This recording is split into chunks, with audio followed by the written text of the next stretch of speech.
Hello, everyone. Good evening or good afternoon, depending on where you are. This is Judy, the YouTube lawyer here from North Carolina. We have a very special episode today where we have two renowned civil rights lawyers, one from California and another one from Durham, North Carolina. And we are going to focus first on what happened to Angelo Quinto, who is a Filipino American veteran, Navy veteran, who was killed or died 3 days after police officers knelt on him. So we are very lucky to have as one of our guests, renowned civil rights attorney John Burris here from Oakland, California. He represents the Quinto family, and he is going to give us some more details about the case. I would like to just maybe start out by showing people a little bit of this video that Mr. Burris's law firm put up on YouTube. So please keep in mind that this is probably disturbing to a lot of people. So it's up to you if you do want to watch a little bit of this, but I won't show the whole entire thing. But I thought it would be good as background to let people know what happened with Angelo.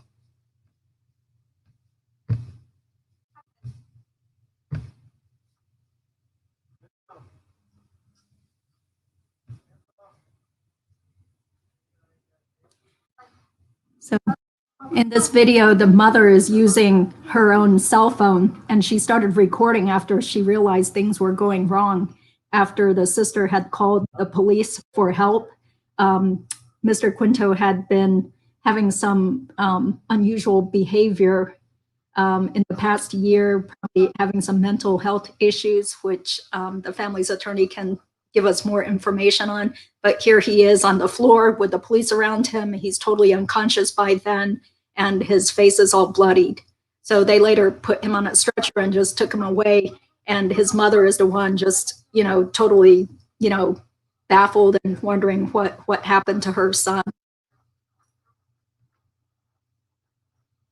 Okay, so we will just stop the showing of that here. And I will bring in Mr. Burris here.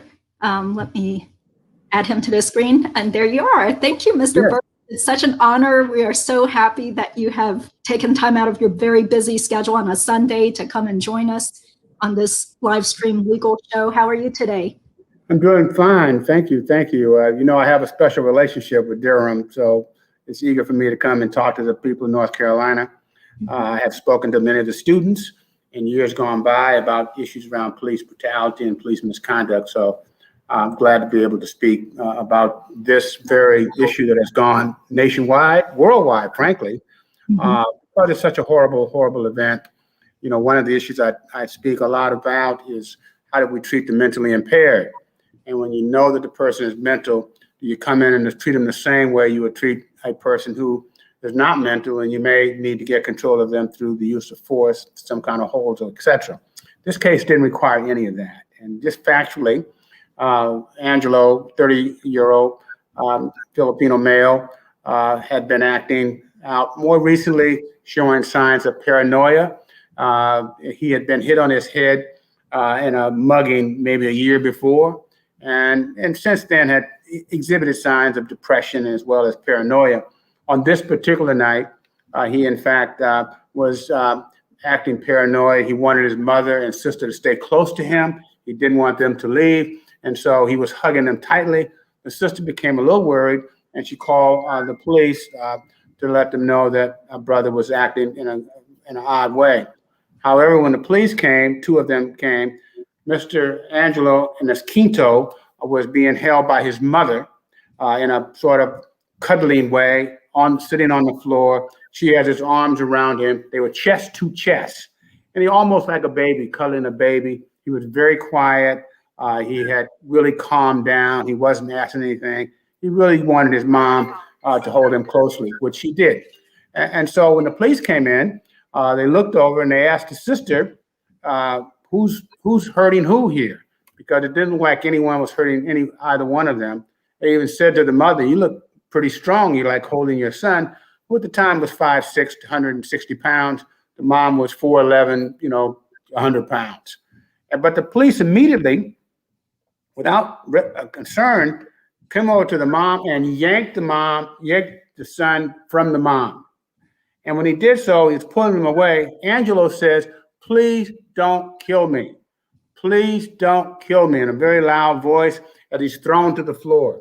And when he's thrown to the floor, the police says, "We're not going to kill you." But then what they immediately did was take their knee, which in the George Floyd technique that we all know about, and place their knee on the back of his neck, and then took his feet and pulled his legs up and almost in a hog-tying fashion, and then handcuffed him. And he was not flailing away. He wasn't making any noise. He wasn't trying to get away. He was basically being manhandled. But in any event, they kept this position on for about 4 or 5 minutes. And during that process, all of a sudden, he went limp. There was no noise. He was unconscious. And finally, they got up from him. And when they got up from him, they left nonchalantly. They went over, started talking amongst themselves. The mom noticed, obviously, that he wasn't breathing and made some statement as he slept. She then went and got her camera and started to try to film a little bit of this, but not when the thing first started, because she didn't think anything was unusual. But in any event, he never regained consciousness. He was comatose from that moment on. He was taken to the hospital by the paramedics, where he remained in a comatose state for the next 3 days. Finally, the plug was, in essence, pulled on him. Our position here is very clear, that there was no basis whatsoever to use any degree of force on him. He was calm. He was not talking. He wasn't being obstructionist. He wasn't being physical. And so by using that force, they in fact took control of his body in a situation they shouldn't have. But then they placed him on the floor and placed their knee on the back of his neck, pressing down on this for almost 5 minutes, while the mother and the sister looked on, horrified by what they were seeing. We have filed a claim, which in California is the forerunner of a lawsuit to be filed. I don't know in North Carolina if you have to give administrative claims or not, but in this situation, it was an administrative claim that was filed with the city. I shouldn't say that. It's a notice of intent to file a lawsuit with the city. And in that, we alleged, obviously, that there were violations, wrongful death allegations against the Antioch Police Department. We also had claims in there for the mother and the sister under a negligent infliction of emotional distress, in the sense that they observed this bad treatment that took place that ultimately killed their son. We also, at the very outset, because the family called me within 1 day of when he was still in the hospital, he still was alive, and that we asked that once he did pass, we had our own autopsy medical examiner to take control of the body and to conduct a second autopsy. We have not received the results of ours, nor have we received the results of the county autopsy medical examiners. These are critical issues that we are waiting to receive. But for our part, we have filed this claim. We intend to file a lawsuit, a federal lawsuit, whenever the 45 days is run, and probably after I get the medical examiner's report back, our medical examiner's report back, which I anticipate shortly. Can you give us a little bit more background about Angelo Quinto and his family? Like, was he born in the U.S. or did he have a job before, all this stuff happened? Yes, I can do that. But first, let me tell you, the pronunciation is Quinto. Quinto. Okay. And the reason why the family has reminded me of that, Quinto. Okay. Angelo migrated from the Philippines when he was 11 years old with his mom. It was 2 of them. She had 2 kids, 2 boys. He came here. He went to school in place. They lived in Berkeley. Ultimately, she married a person by the name of Robert Collins. And then they had another child together, and that's Isabella, who's a witness here. He went to school at Berkeley High School, which is a big high school in Berkeley. And then he went off to Berkeley Community College for a year or 2. And then he is an artist. He tried to do art, tried to do a lot of different odd things. But he joined the Navy several years ago. An interesting part of that is he tried to join the Navy at the first part of the Trump administration, but they held him up because the Trump administration was not really being that solicitous toward immigrants, particularly Asians from the Philippines. But he finally did get in. And he was there, went through basic training, up in a place in Illinois. But right before he was scheduled to be deployed, he had a allergy that had a negative impact, and he was discharged medically because of a medical condition. From then, he left the Navy. He was very, very disappointed, very emotional about not completing it. Really thought he'd embarrassed the family in some way. Because he was a very family-oriented guy. And so he did come back to Berkeley and did odd jobs, and he was really into working, get himself qualified on computers related to that. He ultimately had just been, before he passed, had been notified by the Navy that if his condition has cleared up, that he should re-enlist and they would take him back. Unfortunately, though, he was mugged last year, and he had suffered significant head injuries from that. And during the past year, he really suffered from depression as well as paranoia. He was, as I said earlier, a member of a family where the mother and stepdad a brother and sister, a sister from a mother's subsequent marriage. He was a real big brother to that daughter, Isabella, and she was very, very close to him. And he was close to the entire family. It was a very close-knit family with stepdad, although they had recently divorced, but they were still very close. He stayed in Berkeley. They moved to Antioch, and Angelo stayed with the mom and the brother and sister. And so he was there when this happened in late December. Yeah, thank you for that information. So can you tell us a little bit about your experiences in general handling these types of police brutality or police misconduct cases?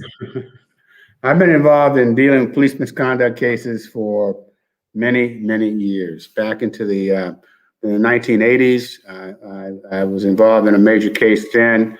I ultimately was one of the civil lawyers in the Rodney King trial in Los Angeles, where we tried the case against the city of Los Angeles and received a substantial jury verdict. That was in the 90s. I represented Tupac Shakur in a police case that he had back in the 90s. And going forward, I have been involved in many, many police cases, the wrongful death cases, many cases involving mentally impaired people. I just finished a case not far from this town where a young African-American male was suffering under mental impairment, and he was shot down by the police even after the mom had tried to work out an arrangement with the police so they would be conscious of him. I've represented a Korean family up in Sacramento where a young man was in the middle of a crisis.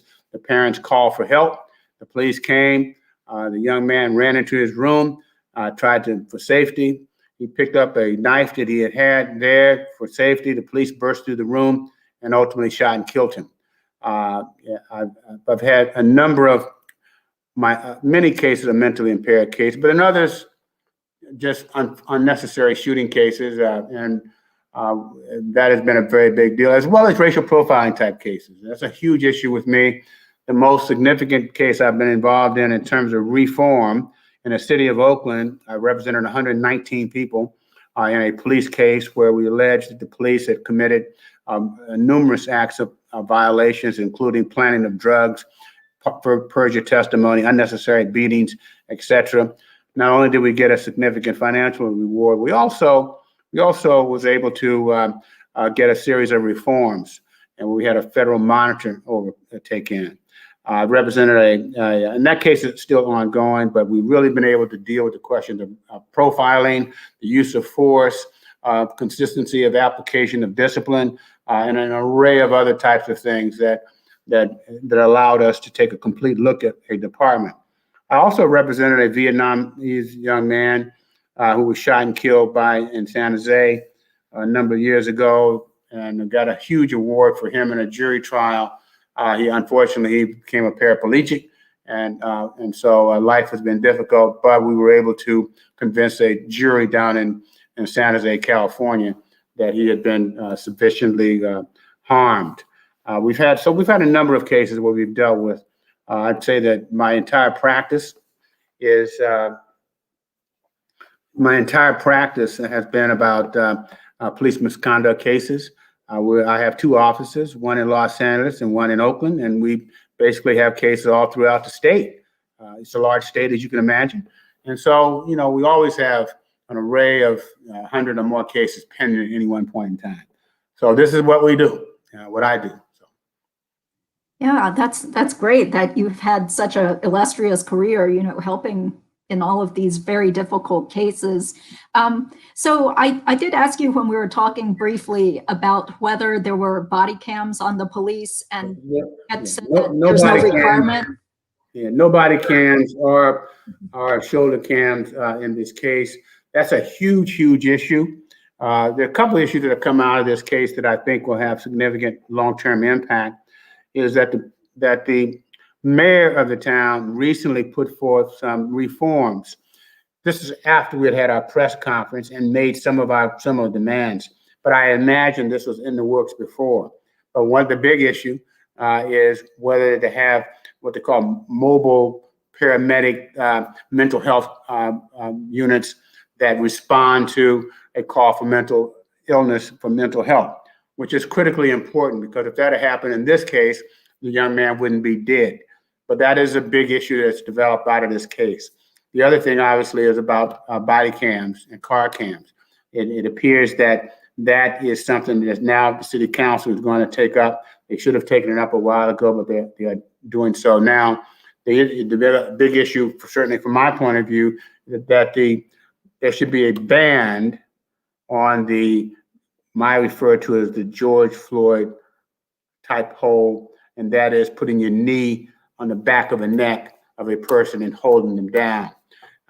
We've had a number of asphyxiation type cases, and this certainly appears to be one that falls within it. That's certainly how we're looking at the case, because given that his airways were pressed down, his legs were pulled up, we think certainly that his airway was restricted, and that and so we think that is a hold that should be banned. Now in California, there's real discussion and certainly been signed by the governor to really look closely at whether or not chokeholds themselves should be banned itself. That is a huge, huge issue.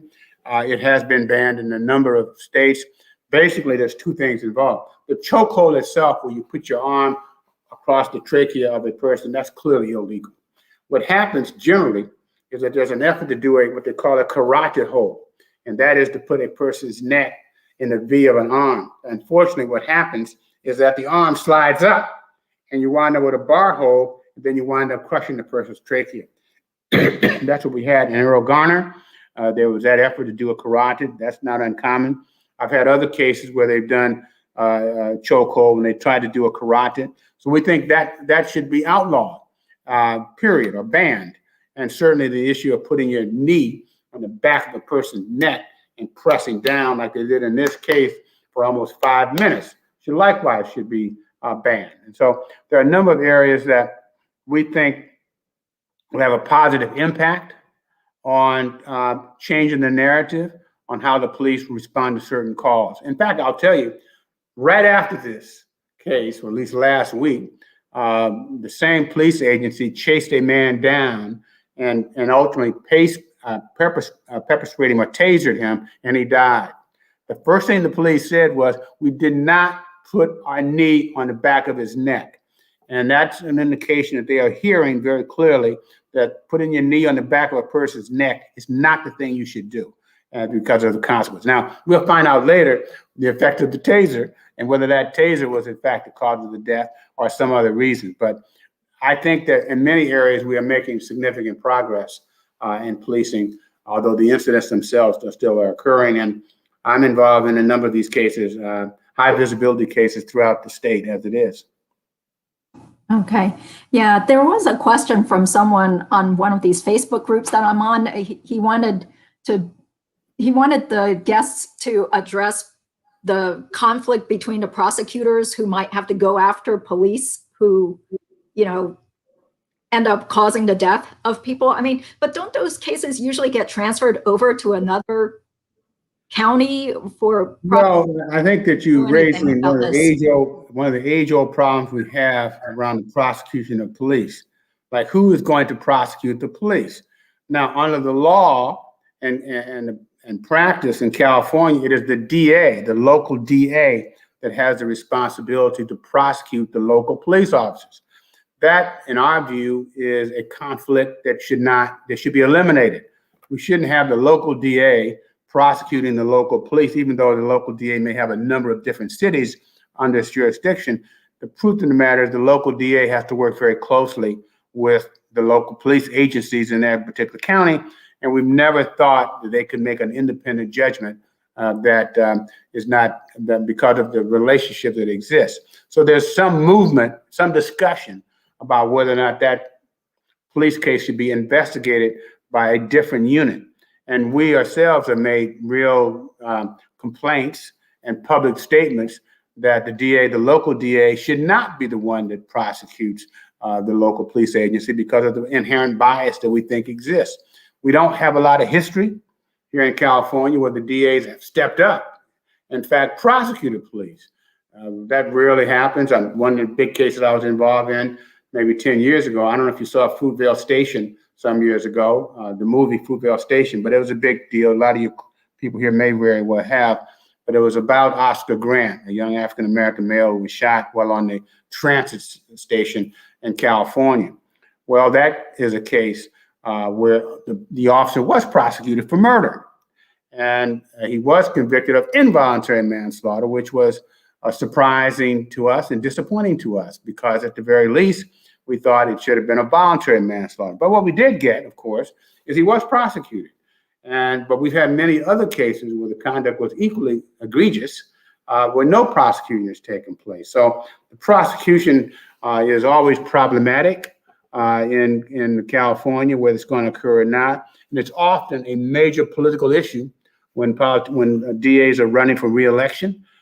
We had more recently in the major cities like in Los Angeles and San Francisco, the DAs who run on the ground that they're going to do a better job of prosecuting police because it's such a political issue. They have not done so, although San Francisco has decided to do it more recently, which is a good thing. You get the backlash from the police department, but these cases are such that we think strongly that more police should be prosecuted than they are. Okay. And what about in the Quinto case? Do you feel that there's a chance that the DA's office will press any charges? I mean, I guess it's kind of early since you don't have the autopsy results. Yeah, it's early. On its face, I would say that they should take a strong, close look at it. I'm certainly recommending it. And the reason why I'm making this recommendation, this was a very trivial, minor contact. I mean, this was a person who was not creating any disturbance to anyone. He was being held by his family. He was calm. He was almost like a little baby being cuddled by his mom, and he winds up dead. And it's at the hands of the police. So to me, the mere fact that happened the way it did should be some form of criminal prosecution, even if it's for involuntary manslaughter. It's because it's their conduct and it was their tactics. Now, it is true in California, you may not know this, but there's been a lot of discussion around the criminal prosecution of cases. In fact, the California legislature really recently passed a law that really changed the narrative from just looking at it from an objectively reasonable police officer point of view, but then asking the next question, was it necessary? And that's a very important question. This is more significant in maybe criminal in shooting cases, whether you shot when maybe you didn't really have to shoot. And that's always been my point, that you can't create a confrontation, by being nasty or overly aggressive. Create the confrontation. When the person responds, you kill them. And therefore, you create the confrontation, then shoot your way out of it. To me, that's always been wrong. And we're trying to create laws that fight against that. So we have a strong public response community out here to these issues. Okay, thank you for that information. Yeah. And do you know if the Antioch Police Department has any sort of special training to help the officers know what they should do if someone is having a mental health crisis or just? Well, they may, because it's a big deal in California. We've had a lot of cases and a lot of discussion, high visibility cases, where mentally impaired people have been shot and killed. So the department should be on notice. And we know that they are because the mayor put forth a series of proposals, one of which was about mental health and how they should be responded to.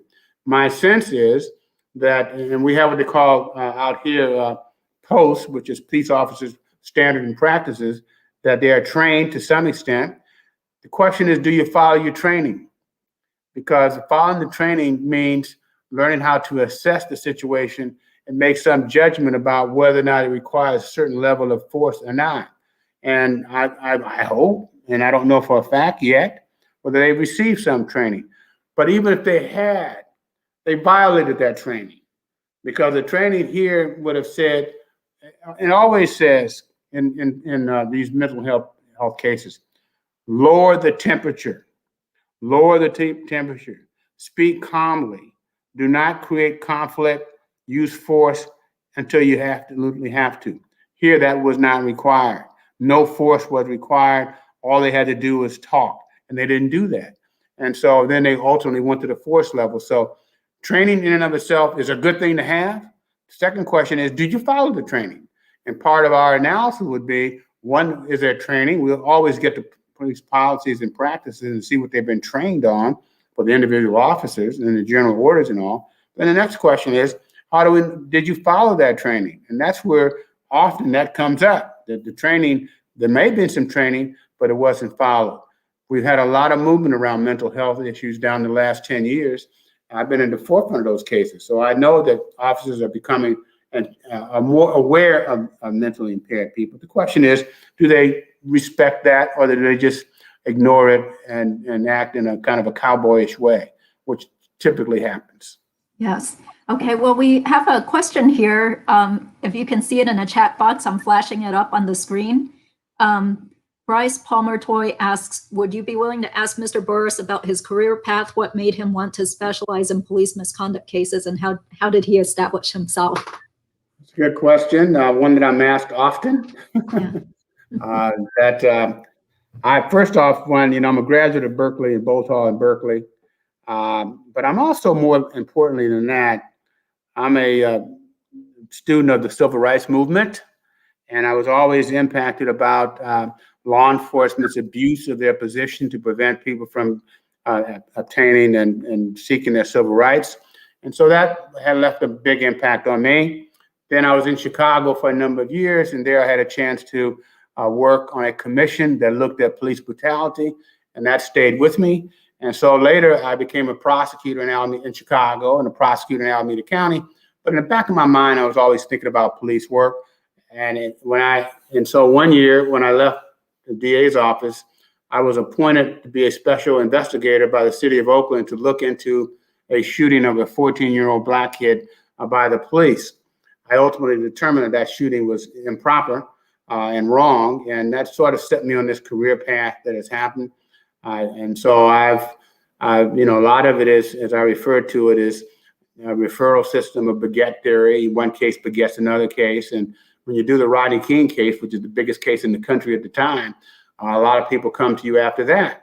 And I represented Tupac Shakur. That was a big person. And out here, Oscar Grant was huge. So big cases beget big cases. And I've had a lot of big cases. And I do a lot of small cases too. And I've trained at least 6 lawyers who are on this area. I have had 2 lawyers from North Carolina Central to come work with me, hopefully train them to go back to North Carolina so that they know how to do this work. So I'm really big on trying to get more young lawyers to work in this capacity, because it's very challenging work and it's important work, and folks need representation. Yes, and there are so many cases I guess you could spend hours talking about, but with the Rodney King case, how did you get him as your client? Well, obviously cases like this, they become everybody's dream, and everybody wants the case.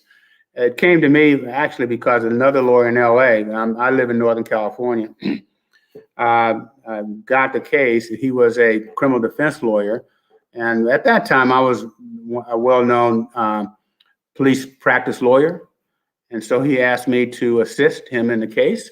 And by doing the case, I became probably the more prominent person in the case because I was the one with the most experience in police cases. And so it happened as a referral and for me to come in, and that happens. Now we just get the cases. They come to us, all the time. So that's just part of the referral business of being in practice a long time with a lot of different cases. Yeah. Yeah, and so whatever happened to Rodney King after you represented him? Like, what was his life like after that? I know he did pass away quite a while ago. He had a very difficult time being Rodney King. His name, his family name was Glenn. Everybody called him Glenn, so he was Glenn King, and he lived his life as Glenn King. But when he became Rodney King, the pariah, or the face of police brutality, that was not a good life for him. And he never adjusted to being in the spotlight. He was a very ordinary guy, blue collar type guy who liked to hang out with the boys and have a drink of beer after construction work. And so the fame was more than he could handle. He became more self-destructive. I didn't spend a lot of time with him. What we try to do, though, is make sure his money was put in a structure so he always had money. So he didn't walk away and ultimately pass without money. But, keep in mind these cases like this Quinto was a very everyday guy. Now he is like well known all throughout the world. George Floyd was an ordinary guy. And these men have passed, but they changed the lives of other people. And if you do happen to live, it's not a kind of fame that you want or you're accustomed to. I have found that, people prefer not to be well known around this area, and families prefer not to be a member of a particular club where their family members have been killed. And so these are challenging issues for family members to survive. Right now in California, as a result of what they call the Oscar Grant case, many groups have developed that bring family members together, sort of like support groups. And members from all over the country are part of this support group that has originated out of Oakland, California. And so it is challenging for family members to survive, particularly when their loved one is killed, like in the Quinto case here. It is difficult for the families. All of a sudden, they got a hole in their family, a hole in their heart. Now, everyone experiences death, there's no question about it. We all do that from a family point of view. But it's different when it's sudden and it's by the police, because that kind of goes directly to the heart of your citizenship. And in the African-American communities, I'm sure in the Asian communities as well, people know that the police mistreat you. And so for our communities, it's not surprising. It's hurtful. It's really what we're doing and kind of educating the rest of the communities. I think the Rodney King case was the very first case where the population at large had a chance to see the level of brutality that police officers can engage in. And in many cases I've had down through the years, that brutality has been horrible that we can see. One of the big issues that's not horrible, but equally interfering of a person's life is what they call racial profiling. And that is when you are stopped and the police want you to get out of the car. They want to search you, search your person, search your car, and they let you go. Well, the reason why they're doing that is to find out if you got anything in your car. But it's humiliating if you get stopped. You got to put your hands up, you get handcuffed, sit on the sidewalk, lay out flat on the ground, and you haven't done anything. Those are huge cases that really go to the infringement on the person's civil rights. But equally important, if you get smart with the police based upon that, you may find yourself arrested and charged with resisting arrest or assault on a police officer. Then you got to get a lawyer to fight for you, and you might wind up pleading guilty, and your life has changed because once you have that conflict with the police, it may affect your employment status later. So we're sort of at the mercy of police officers' lack of goodwill, if you will. Okay. Yes, definitely. I saw on your law firm's YouTube channel the situation where the postal worker was driving a white car. Oh, yes, absolutely. Stop. That's pretty recent. How's that case going? It's coming along. We filed a lawsuit on that case, and that is a case where you could think, you could say, what's the big deal?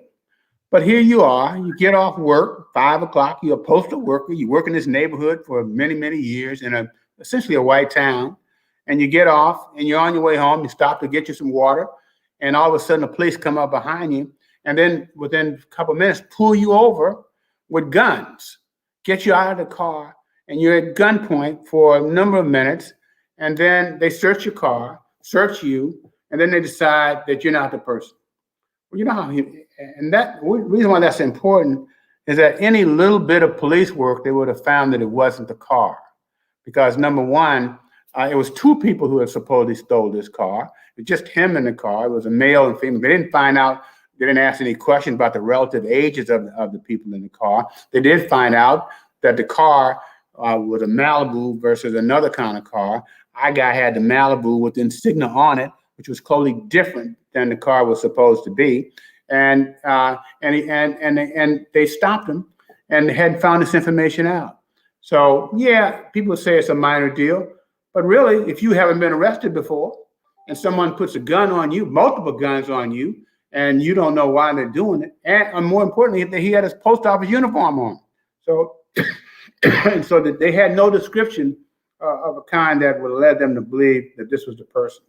So that case is in a lawsuit status, And we had recently I'm doing a case now where an African American boy, 17, driving his car fast on a lonely dark road up in Sacramento. He gets stopped.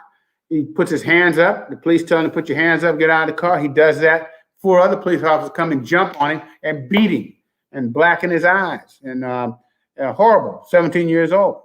At another case, a 14-year-old got beat up badly by a police officer who manhandled him because he was selling cigarettes out to someone.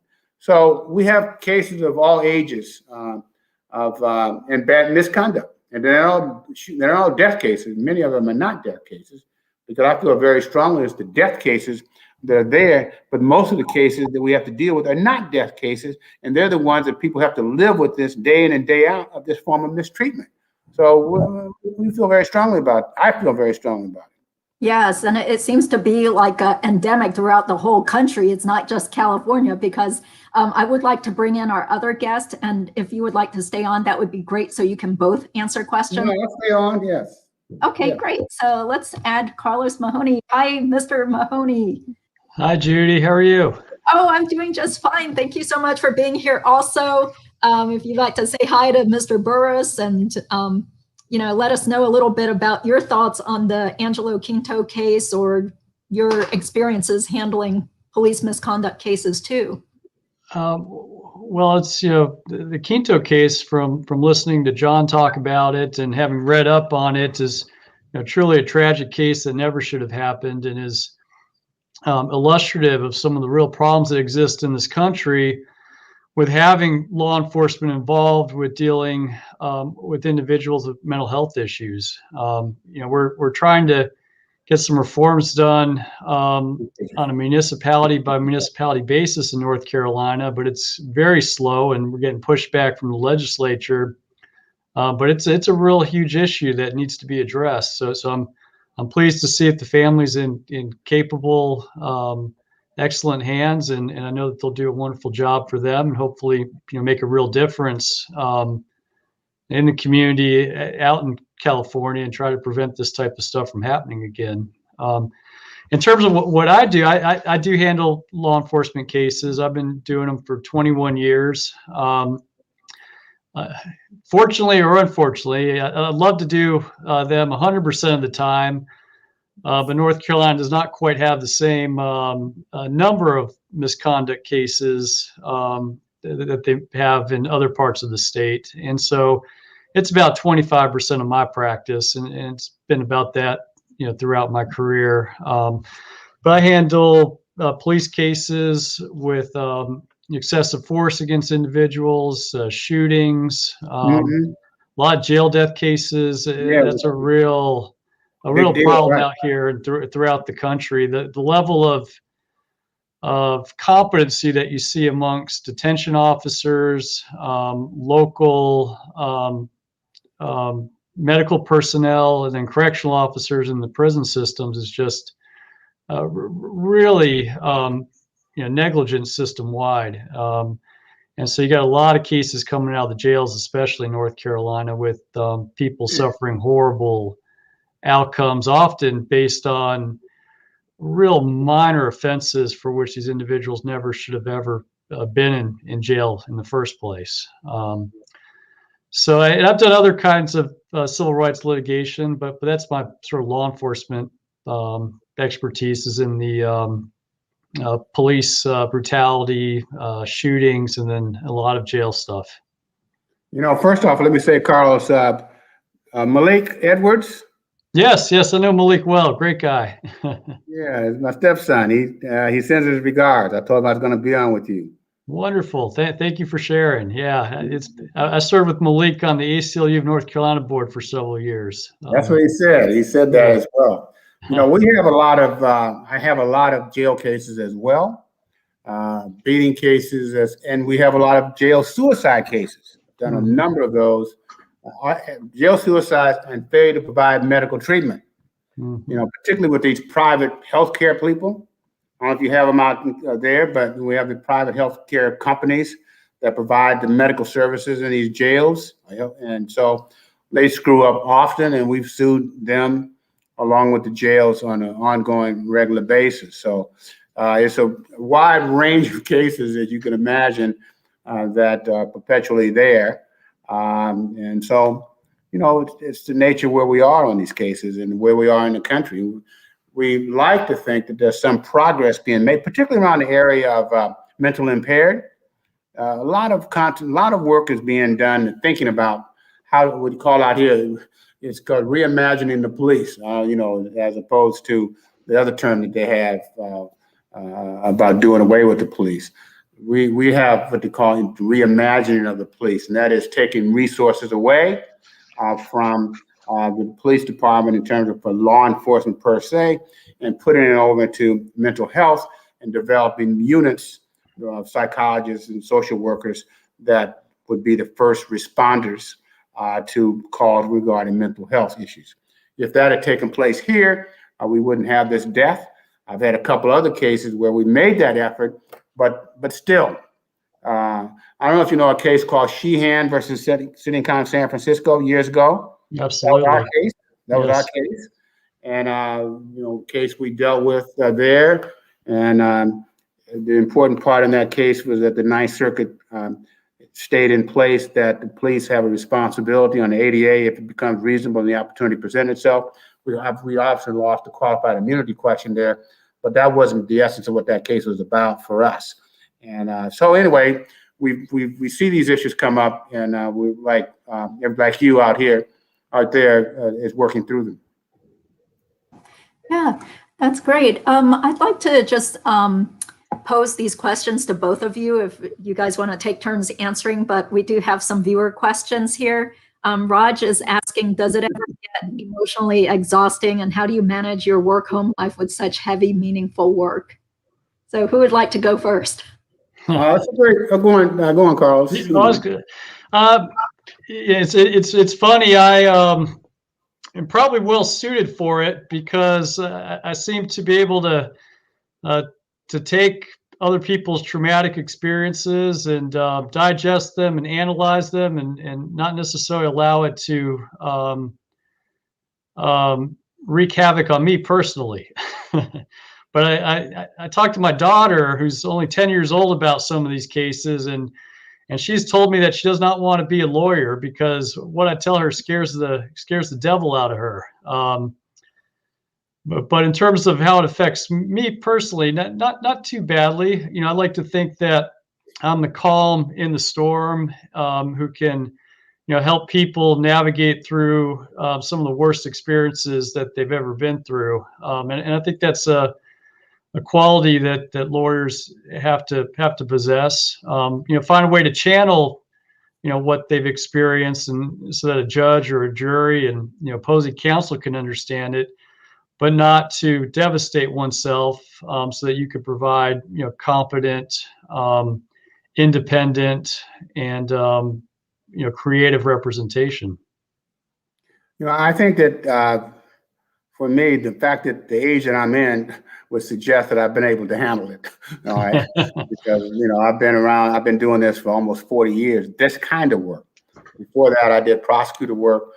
I think that if I had stayed doing criminal defense work, I wouldn't be here and I wouldn't have survived. But I've been able to manage, mainly because I'm the one that's bringing the case and presenting it. I'm much more relaxed about that, as opposed to when I was criminal defense work and I had to respond to DAs and judges in ways that I was out of control. But now I'm in control, and so I don't feel that kind of pressure. I love the work. I love the people. I will say my experience with my 10-year-old at the time is different.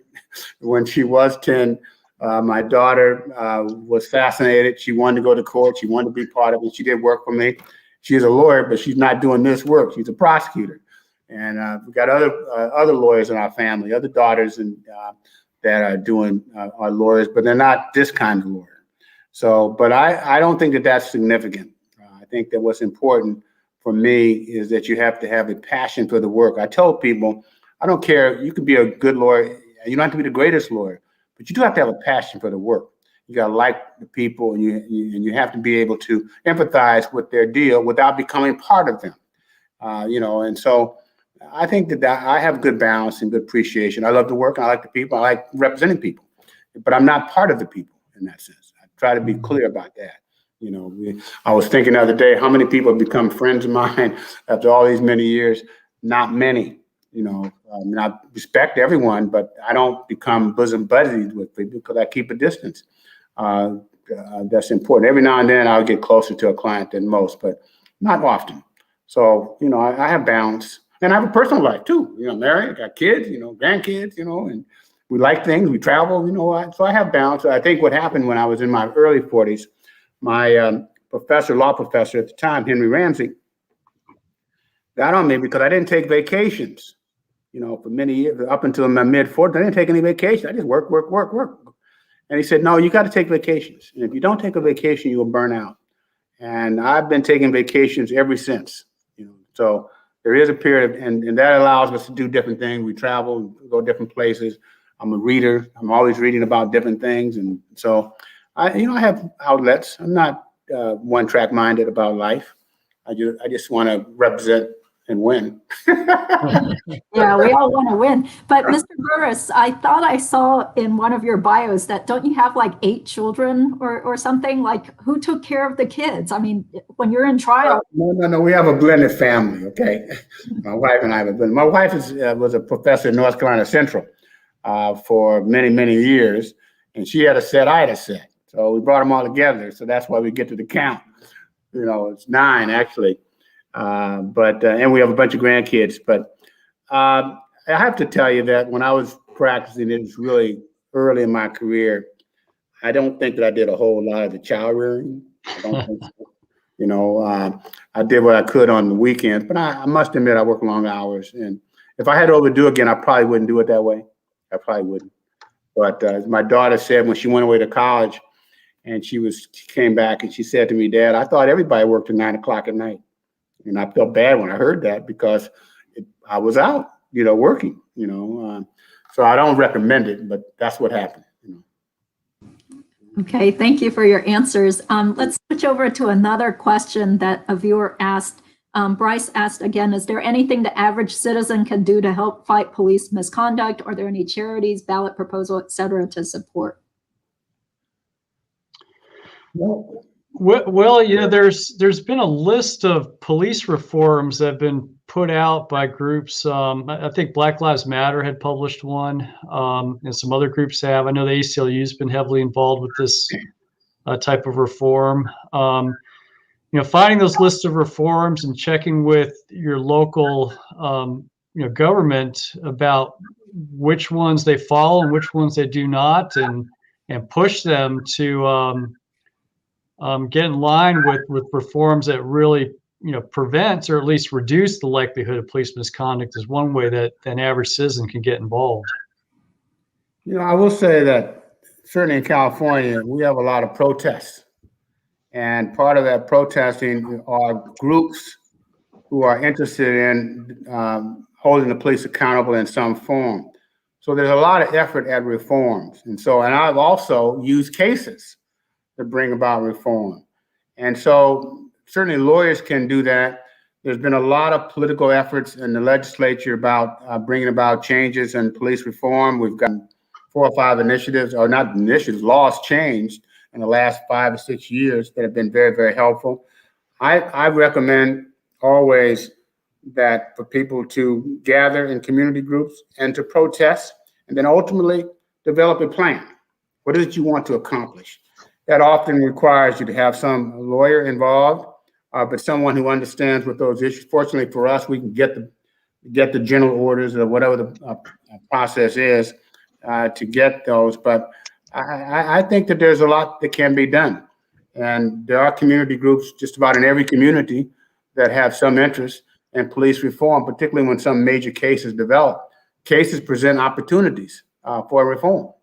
And so I recommend to get involved in community groups that have as their objective holding the police accountable.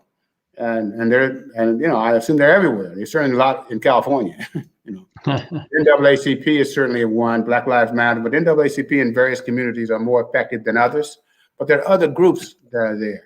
The ACLU, obviously, we've dealt with them a lot. They have a lot to do here. But there are other groups, and you just have to, if you're in a particular community, you can find them. Have either one of you been asked to give any presentations or trainings to police departments? I have. Oh, that's great. I thought you were talking about June. I just finished less than 6 weeks ago, I guess. I did a presentation to the Alameda County, I should say the Contra Costa District Attorney's Office on how they should be looking at and prosecuting police, and advising them on the new laws. I mean, it was one of the situations. I don't know that anyone ever listened to me at all, but I did tell them what they need to do and how they need to do it. Plus, I am part of in Oakland, we have a department that's under a consent decree, one of the cases I started or involved in, and we have a monitor. Well, I have to meet with the police every month, at least once or twice a month, to go over what they're doing, how they're doing it, and if they're doing it right. Ironically, they have to get our approval too. So there's 2 lawyers. But I've been involved in other cases where I've talked to the police. It's not something I get up in the morning and go do. Okay, I'm not running to talk to police, but I will, if it makes sense, to do so and talk about what I think they ought to be doing. Not that they care, really. I've given Know Your Rights talks to groups and especially minority groups, both in community settings and churches. But law enforcement's never invited me quite yet. So, but I'm available. They can call me up anytime. Yeah. Okay, that's great. I'm sure a lot of people are always emailing you and calling you to do stuff. So thank you guys for both being willing to, be on my show. We do have a nice question here from a fellow attorney friend of mine from my DC days. Ariane Ong is here. Thanks for being here. She asked, how would you advise members of the public who experience hate crimes that are at the level of assault or more serious crime in terms of contact with the police? So, yes, that question out of the blue, but Carlos, would you like to answer first? Yeah. I mean, I'm not exactly positive. I think the question sort of deals with how to deal with the police with regard to investigations of hate crimes that are pretty serious. And I think the short answer is it's always best to try to enlist cooperation from them, get them on your side. The one thing I sometimes see is there could be a disconnect between ordinary citizen and law enforcement agencies about very simple details about what happened. Like you're not talking to each other. There's no real communication that takes place, and it could be related to level of distrust that may exist among certain communities. And so if that exists, it gets more complicated. I know I've been enlisted on occasion to try to serve as an intermediary, and certainly that can be helpful to get a lawyer involved if you can. There are public advocacy groups out there. It can be helpful to get them involved. But ultimately, most of these cases are only prosecuted with the help and involvement of law enforcement. And so being able to work with them and to get them committed to assisting you is really critical. And it's just trying to find the way to get the level of communication right as well as the level of trust right. I don't know that I can add more to that. I haven't had a lot of experience with this, hardly at all. I mean, I would probably, if it came to me, is to get someone who has some working relationship with the police to take it to them. I'd probably want to find out, investigate it first, so that I make sure that there's something that has value to it. I wouldn't just do it because I wouldn't want the person to get humiliated by going to the police and they poo-poo it. So I'd like to find out myself how significant, what cooperation, if any, for it, and then get them to someone who has a relationship with the police. I would not generally do that myself because I don't know that it has credibility if it's coming from me. But I understand how serious it is. Now, that's just my sense. Or I would, and I think I have done this, send it directly to the DA in that county, because the DA can have original jurisdiction as opposed to the local police. And I think that I have done that. I have taken stuff that are like this directly to the DA and let them do it. Particularly as a DA county that I have experience in. I wouldn't do it to some county that's 150 miles away that I know no one in it. I wouldn't do that. I don't know how I would do it. I haven't had that experience. Yeah. Okay, thank you. Yeah, I see we only have a few more minutes left. So, Mr. Burris, can you tell us what's next with the case? Like, what exactly happens when you file a claim against the police? And then, well, what happens? First off, when you file a claim, that's just a notice, and so they put on notice. Statutorily, it's required, and that the city or the county agency has 45 days to respond. If they don't respond after that 45 days, then by a matter of law, you can in fact file your lawsuit.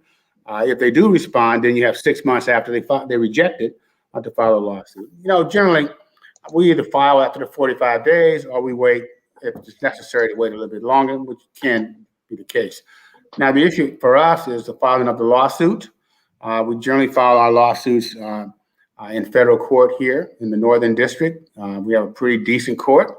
It hasn't been polluted yet by the Trump people. And it looks like we might still be okay for a period of time. But we do file there. And we will file under what they call 1983 section, which is civil rights violations here, which we will do for use of Fourth and 14th Amendment violations. We have another statute here that allows when a parent or sibling watches and sees misconduct taking place, they can have their own separate lawsuit on the negligent infliction of emotional distress, and we will include them in that sense as part of this lawsuit. So now part of that lawsuit may include pattern and practice allegations, what they call Manel theories, because I've had a number of cases against this particular department, and it may be time to really look at the question of whether or not the department has this pattern and practice of ratifying misconduct by not disciplining officers. I've had that in other cases. It may be that this hold that they've given, that might be an unconstitutional hold that should get banned. And I'm certainly going to include that in there. And I'm certainly going to include this whole question of failure to have an adequate policy to deal with mentally impaired people. So I'm looking forward to having a nice lawsuit here. We will do that probably what I'm really waiting for actually is the results from my own independent medical examiner. So I like to include his results in my complaint once I get it. I don't have to have it, but I feel better if I did have it, but I knew exactly what they were. But that's the parameters of where we are right now. It's a lawsuit that will have the basic stuff that we deal with all the time, with the nuances of this particular case involved. The only thing that's interesting here is that this department seemingly is being proactive early in bringing about reforms, the kind of reforms that we had implemented in other jurisdictions. So we're sort of happy about that, is that they're seeing what's going on. And the one thing they said that I think is truly great now, and that is that they're not going to hire officers who come from other departments when they left that department with pending misconduct cases pending, because that's where you have this whole issue of bad officers circulating around, going from one department to the next. That's a huge, huge issue. And the reason why it's huge here, because we've had many officers from San Francisco and Oakland leave those departments and go to places like this department, Antioch, or other towns around, little smaller towns. So that is something we'd like to stop. And I know that the George Floyd Civil Rights Act they put forth in Congress has this provision in it to stop this transfer from one department to the next. I don't know if you can do that constitutionally, but that's something to think about. So that's where we are on it. And unfortunately, as you know, these things take time. So, I tell the family, you talk about 2 to 3 years. Yes, I see. Okay, well, do we have time to answer one more audience question?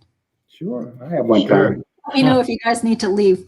Okay, so Jameson is asking, how do you as lawyers deal with the frustrations of trying to fight a bias system when you have clients who are so mistreated or can no longer afford to be represented, whether emotionally or financially? Well, I mean, I'm assuming that most of the time the cases are taken on a contingency fee basis, but I'm not sure you guys can answer this question.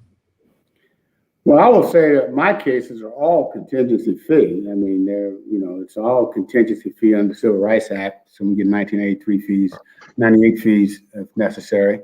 But, you can't get frustrated with the point you can't operate. I mean, the system is one that was well established. We knew what we were getting into. I will say that when I did criminal law, I probably was more frustrated than not.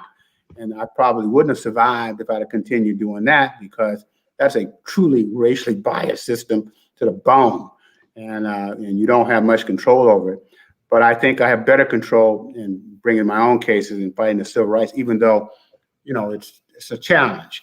So I'm not intimidated by it. And the way I look at it is this: we're just along the way here.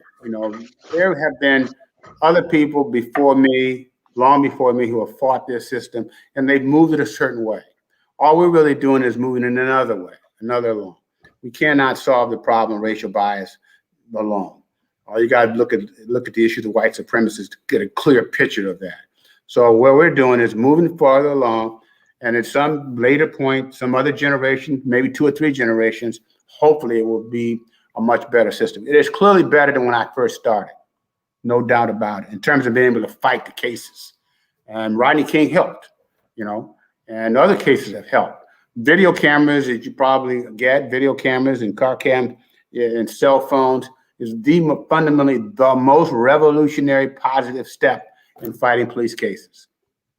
Can't get better than the camera. So that's how I see it. So I'm not frustrated by it at all. It's just the fight that what we're engaged in. That's the fight. Yes, definitely. The technology has really helped people be able to win their cases now, Yeah. What about you, Carlos? Would you like to tackle this? I would certainly agree. Body cameras and dash cameras have really helped.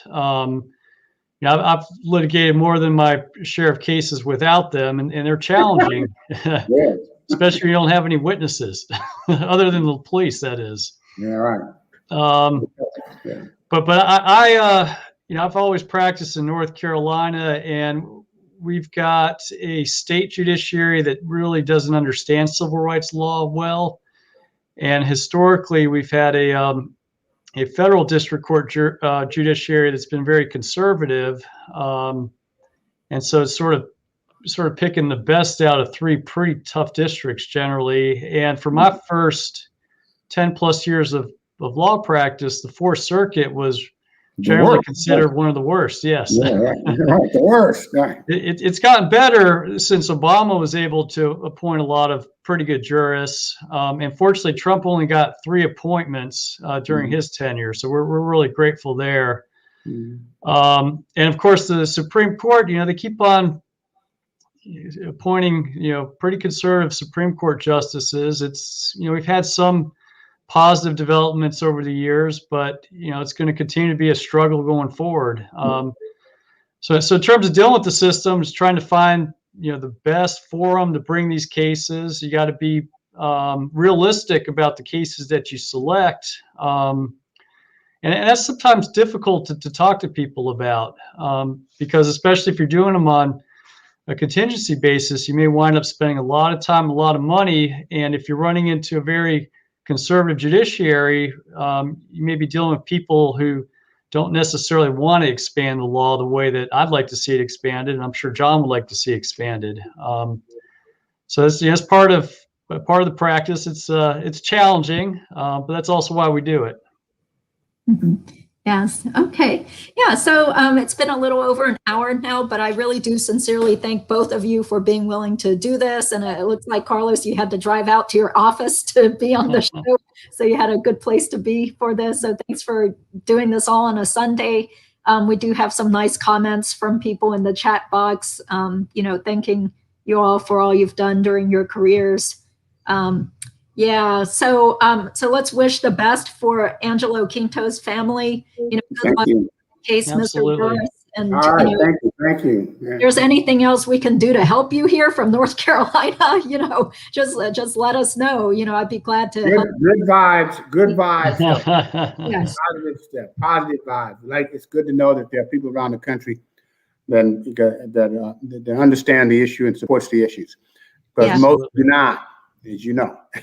Yeah. Well, the only reason I heard about Angelo Quinto was because there's a Filipino American Air Force vet or Air Force member who is based in Korea, and he has a YouTube channel. So he posted on one of our Asian American YouTubers Facebook groups about the case.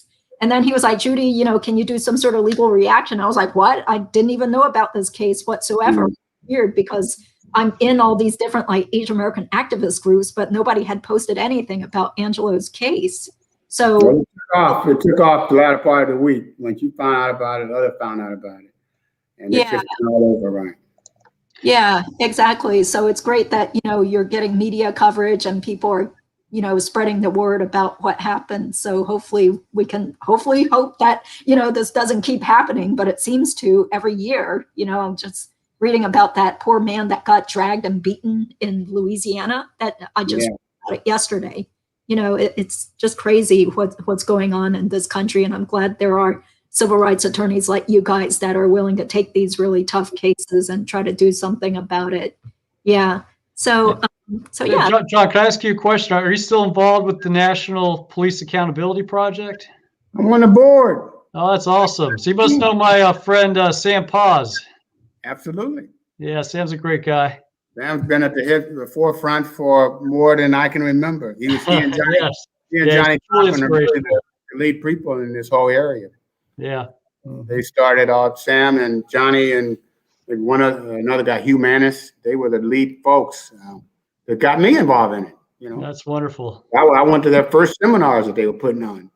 So I know Sam in many years. Just talked to Sam the other day because he's on the board as well. That's great. That's great. Well, give him my best next time you see him. I was on the ACLU board with him for many years. Oh yeah. Are you are you part of MPAP? I was. I got off it a couple of years ago just because there's not much involvement in North Carolina with the organization, but I really do need to get involved with it again. Yeah. Well, I'll tell them to send you some missive out. Okay. All right.